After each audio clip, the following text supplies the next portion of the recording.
I was listening to your podcast and I just was listening to the beginning of that guy that had the worst 2020, Sammy Obeid. What happened to his 2020? Holy Bert. So Sammy Obeid. Sammy's this sweet guy. So people that don't know, my podcast is called Back to School with Maz Jobranis. And the whole concept came because my son and daughter would ask me questions that I didn't know the answer for. So I said, instead of Googling it, I'm going to bring on experts and we'll learn from them. It's become basically an excuse for me to talk to people with interesting stories. So I've had people on like Michael Cohen, who was Donald Trump's fixer, all the way to a guy who helped land the rover on Mars, to a woman who is a cave diver. She goes under glaciers. Her story's crazy. So Sammy is a fellow stand-up comedian, and Sammy is of Palestinian descent, but he's American. And here's what's crazy is I have done Zoom shows with Sammy all through the pandemic. He and I both went to UC Berkeley, so we've done shows for incoming freshmen at UC Berkeley for the past 3 or 4 years. He's this smart, handsome, put together dude. I'm on his mailing list on email. And one day he sends out an email and he's like, I got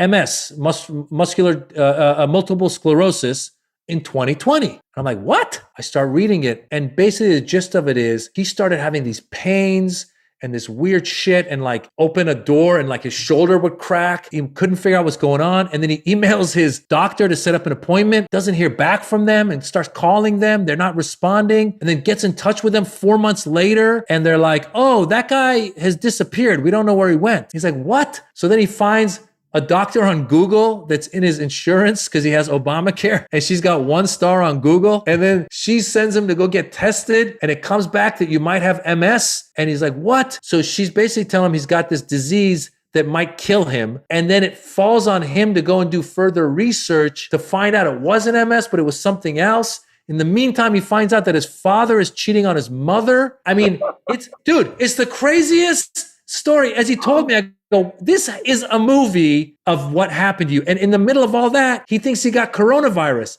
I mean, it's the craziest story ever. I got to listen to that podcast. I started listening to it the other day on the treadmill, and I was like, wait, what the